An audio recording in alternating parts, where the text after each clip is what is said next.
Hello and Happy New Year. Welcome to my first video of 2025. How was your New Year? How was your Christmas? Let me know in the comments. It was very nice for us. Our son came to visit from Nova Scotia and we had a lovely time. And it was just so nice. And we're still kind of in vacation mode. So we go back to work in a couple of days. I'm a little bit sad, but a little bit excited. So in today's video, I'm going to share a flip of 2024 and share with you how I archive my inserts. So I do get asked a fair amount what I do with my inserts because sometimes I put stickers on them. Sometimes I don't. So I have had people ask me, what's the point in putting the stickers on them if you just throw them away? So it's time to share a video on how I store them, how many of my inserts I store and keep, and what my system is. I haven't done one of these in a very long time. So grab a tea or a coffee or a snack and settle in, because this video might be about a half hour long. And what I'm going to do is share all of the things here. So first and foremost, the storage binders that I use are from Franklin Planner. So they're the Franklin Covey brand. FranklinPlanner.com is where you would get these. This is meant to hold their compact size inserts, which are about a ½ inch more narrow than what I use. I use personal wide. So this would work well for personal inserts, personal wide, or the Franklin Covey compact. And it does stick out a little bit. I don't mind that. Or actually, I would say that it goes right to the edge. But if you have tabs, they might stick out a little bit, but I don't mind. You can also buy these with a sleeve that would go over it. I don't bother with that. But yeah, that is an option. And then when you purchase them, they do come with stickers so that you can put the sticker on here to help you when it sits on your shelf that you know what year this is.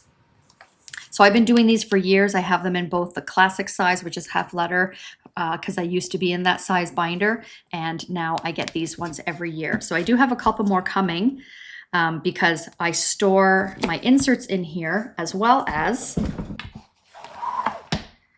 I have another one here for dashboards, dashboards and dividers. This is getting a little out of hand, so I ordered an extra one because I need to split these up. I also need to decide which ones I'm keeping and which I know that I will never use. So these are a lot of DIY. I have a lot of Jane's Agenda in here as well. Like this is from Jane's Agenda, and this is DIY. I don't even know why I still have that. I thought it was a really nice paper bag, and I thought maybe I could make something out of that. And then I do have, some like DIY stuff. This is Franklin Planner, Franklin Covey compact size notepad. I just love the paper. I can't get rid of it. It's too pretty. So I have that, and yeah. So this is Franklin Planner, Jane's Agenda. This is from a gift bag. This is from scrapbook paper that I, made. So DIY, Jane's Agenda, some sterling ink vellums in here as well.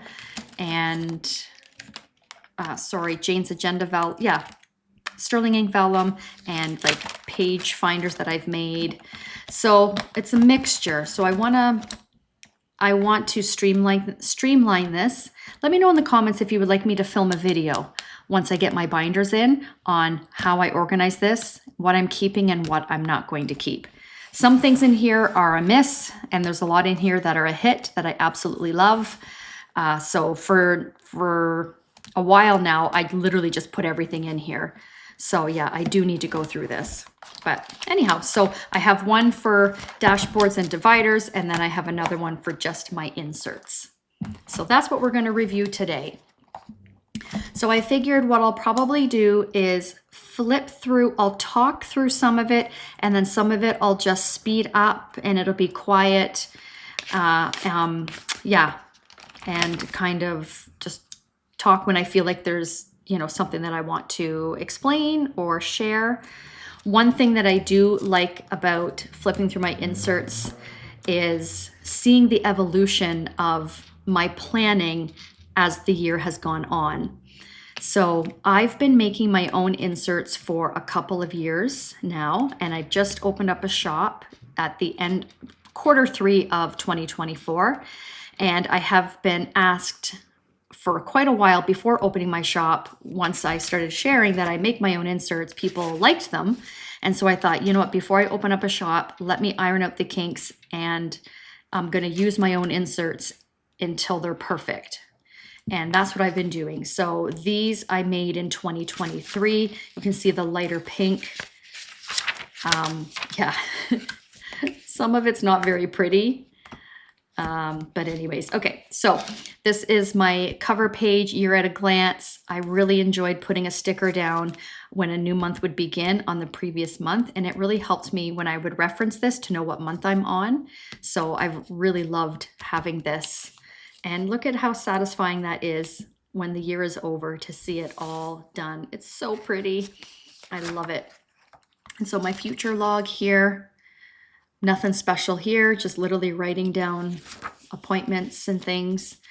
All of these beginning of the month dashboards I made myself, and I'm thinking of making some for the shop. Yeah, let me know if that's something that you'd be interested in. But I really enjoyed seeing my vellums throughout the year to mark a new month. So what I do is, so as you know, if you've been following me for any length of time, in my planner, I have all of my months together. Okay, so all of my months are together, and then I only have a month of dailies in here at a time. And then when the month is over, I archive them and then put the new month in.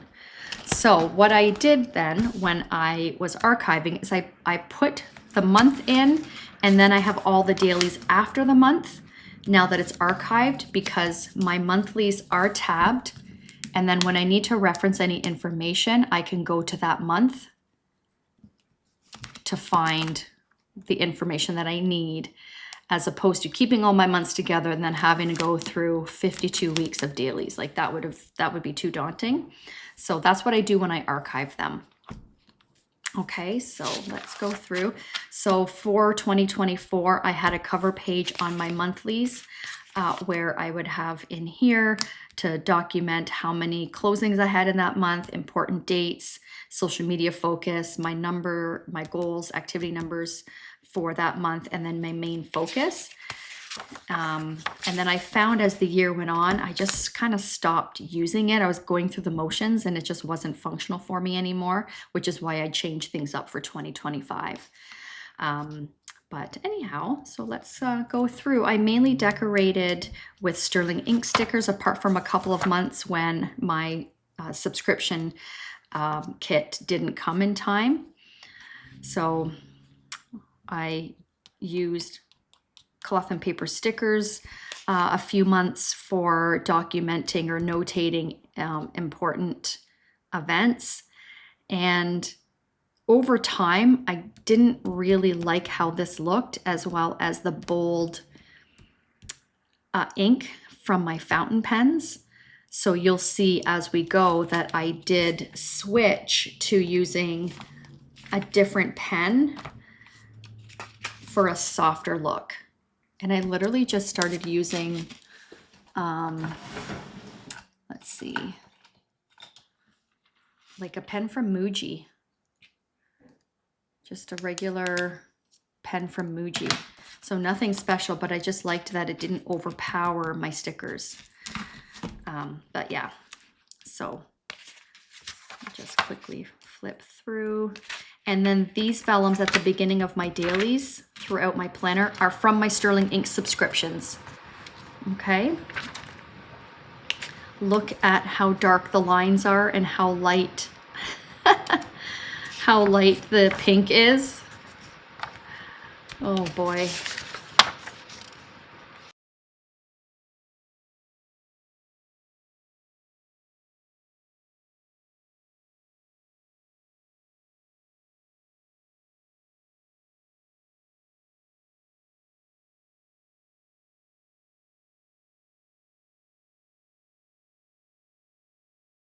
So you can see sometimes I did some fun bold stickers It really is based on my mood. Sometimes I'm not in the mood. I just did a little piece of washi there.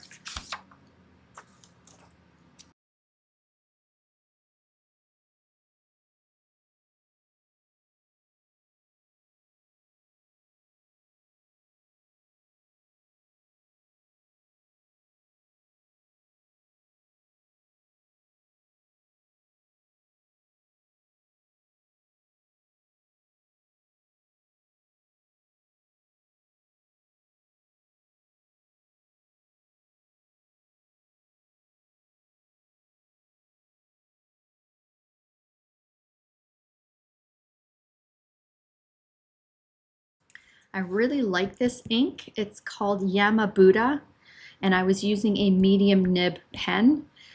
I love it, but over time I realized it's a little bit heavy in this size of insert, especially on really busy days.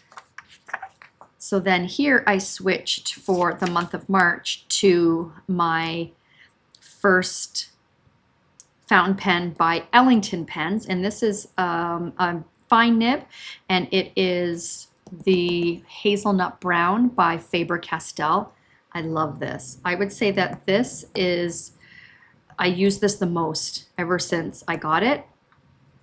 I just love it. There's something timeless about brown.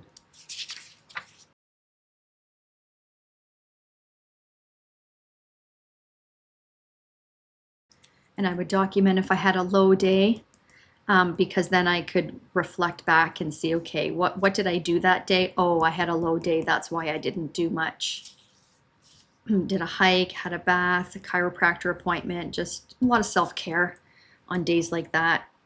This was a very productive day, very busy office time, 2 listing appointments back to back, did groceries, and then I had a low day, which when I have a low day, I can't do much. And that's okay. That is okay.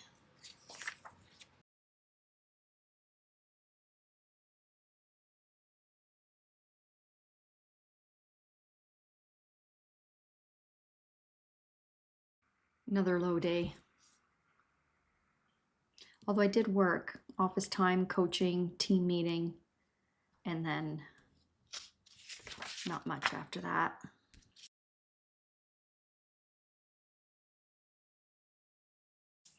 I did start to get into some color coordinating with my weekly here, and I was using the weekly mainly for time blocking purposes. And so green would represent work and pink would represent personal. So on busy weeks, I liked to have that visual so that I can see how much time I was spending on work and personal things. And it also would help me with getting to know my energy. That was a big focus for 2024, is learning how to work within my and my energy levels, because I'm so used to just pushing through, and perimenopause has been fighting back. I have not been able to do that, and it's taken me a while to adjust and really make self-care a priority. Outside of exercise, that's something that's always been second nature to me, but the actual, taking care of my mental health and resting, that has not been something that has been second nature. So this has been really helpful, because I would find if I'm really busy too many days in a row, then I kind of crash. So I shouldn't say kind of crash, I do crash. Oh, look at this day here. We presented offers to our listing, and there's 19 offers. Huh. That's neat to see. The market definitely had its ups and downs throughout 2024. April was our busiest month real estate wise. I love this spread. So pretty.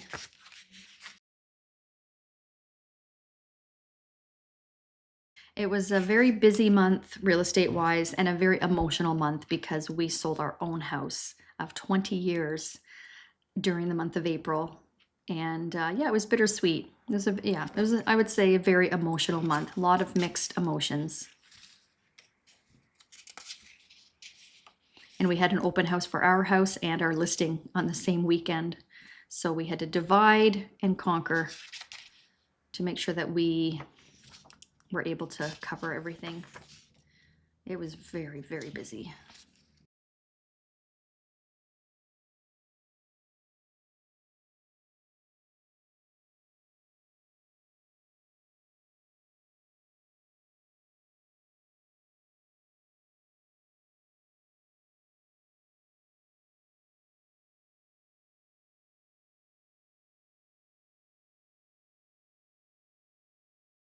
I love this one too. It's so soft. I loved this kit from Sterling Ink with the butterflies and the flowers. It's one of my favorites.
I love this one. My husband wrote a task in there for me. Oh, so cute. I looked at that and I was like, that's not my handwriting. But I loved it because now every time I look at this, I see that my hubby wrote in my planner.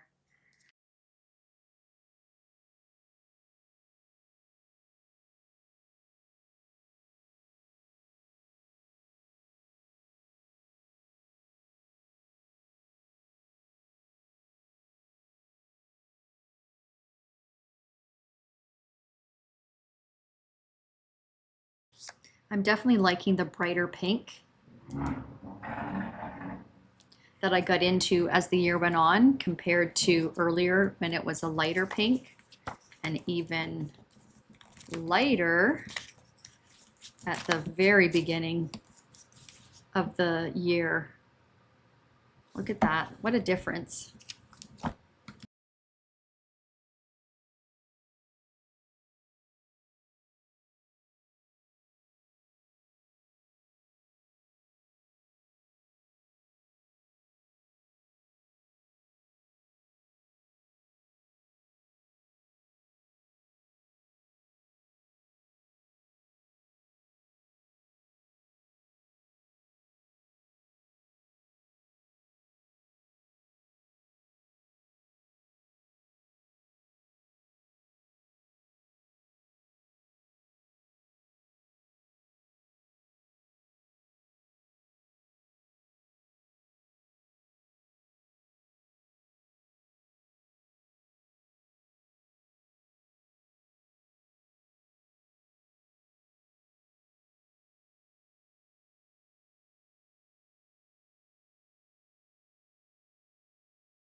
So this day we left for our vacation. We drove to Nova Scotia for our vacation. So we live in Ontario.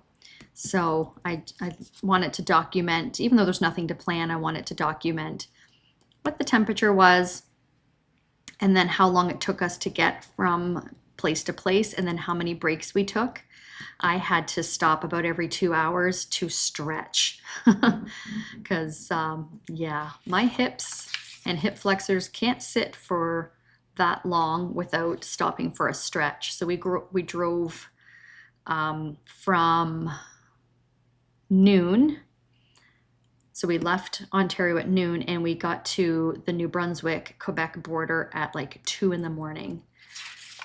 Oh man, we were so tired and there was a time change. So really it would have been 1 o'clock, but because the Maritimes are an hour ahead, it changed the time to 2 a.m. So, and then we woke up early and, didn't get proper sleep and then drove the rest of the way to Nova Scotia and we got to Halifax at 8 p.m. So that was a long haul, but it was so much fun. And then this is me documenting what we did, what the weather was like, and what we did each day. And it was a wonderful trip. I miss it every day.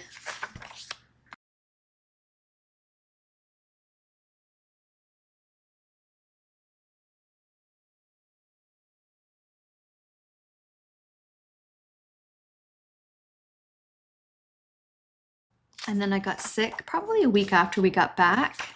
I think it took a lot out of me, the driving and then getting right back into work. And before we left, the weekend before we left, I had my planner conference, and that was beginning of the month. When was that? Planner conference was on the 5th. And so I went with my sister, and after the conference, we went to her place because she drove, and then my husband was coming to pick me up and he got rear-ended, which was horrible. So our vacation got delayed. Luckily, it only got delayed by a day, but we had to get a rental vehicle for the trip because our car was totaled. And then when we got back, we had to go straight into finding another vehicle, which really sucked. But anyways, and then I got sick about a week later. I was sick for a couple of weeks. I still tried to do some work here and there as much as I could do. But yeah, Ryan got sick too. Like I didn't even plan this week because I was out of commission. But Ryan was only sick for like 2 days and it got me for a couple of weeks. And I had a lingering cough for over a month. Yeah, it was not fun.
So that's the end of the year. How satisfying. I love flipping through. And then I keep some extra inserts as well. So if I were just to keep my dailies, this would fit really well. But because I have some extra inserts that I like to keep, it does make this really full and it doesn't completely close properly, but it's okay. So I do keep my KPIs for the year because I do like to reflect back on what my numbers were and how I did. And then my business plan, I keep that as well. Okay, and then that's all part of my business plan. And then my goal planning, my quarterly goal planning I keep. And then my real estate stats. So this is a year of stats that I have in here. And I like to keep these because it's neat to look back. I mean, I could look back in the system, like through the back end of MLS, but it's a lot of data inputting. So it's neat to look back at this. Like January of last year, we had 697 listings and 68% sold under asking. Like I document all of that. And then as the year goes on, like in November, we were at 1,538 active listings. So that's a huge difference. So inventory went way up as the year went on, and house prices did go down, but not a whole lot.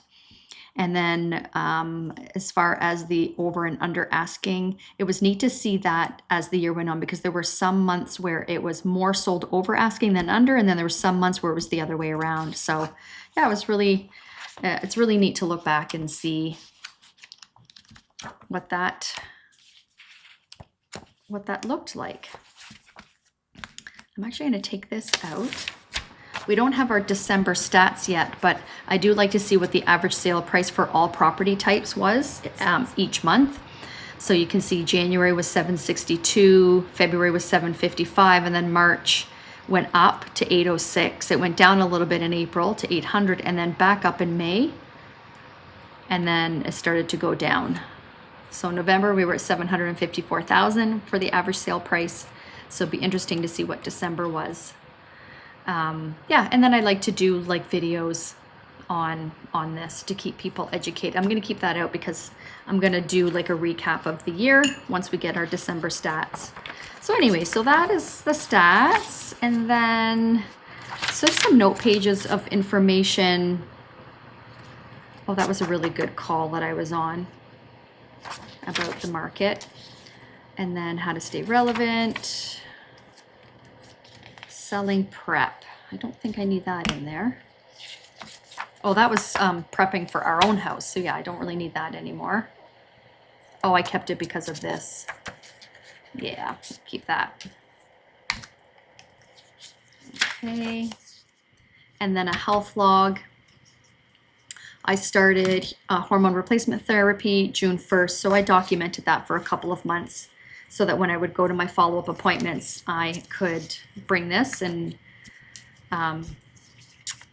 share with the doctor. And then I do track the TV shows and movies that I watch, and then I rate them. And so I do like to look back on this to see, you know, on whatever year it is, like what shows was I into. And there's certain shows that I will rewatch because they're my favorite, like The Vampire Diaries. I probably watch that from start to finish once a year. Schitt's Creek is another one. Let's see what else. Oh, Yellowstone, we watched that twice. And those are other ones. I've watched Bridgerton a couple times. Love that. I've read all the books too, so I really like that story. But yeah, so it's neat to look back on what I was into, and then just some habits that I was tracking to see what I was into, what habits I was trying to form on that year, how I did. And then this is how much I ideally spend on personal care. I should probably redo that and put that in my new planner. Oh, and that was lawyer questions for setting up our corporation for buy-sell plan. So yeah, so I do keep, like I said, just not everything. I do still have all of this that was in my planner in my notes section that I need to go through to see what I'm going to keep and what information I don't need anymore. But for now, this is what I have in here. So a year, my whole year, plus business plan, real estate stats, any notes I want to refer back to from, you know, if I was on a webinar or something. I do have a separate notebook for things like that, but sometimes I don't have it with me, so I'll write it down in my planner, and business plan, things like that. So I hope you liked seeing what my year looked like. I would love to know what you use for storage. What size binder are you in? And what do you use to archive your inserts? And what do you keep? Do you keep the whole year? I know some people will only keep their monthlies, so they have a lot of information on their monthlies and they don't really need their dailies, and then vice versa. So yeah, let me know in the comments. I would love to know what kind of a system you're in, and what do you keep, and how do you archive them? All right, let me know if you have any questions at all, and thank you for watching. And if you're new here, I hope you will consider sticking around and subscribing, and we will see you in the next video. Bye.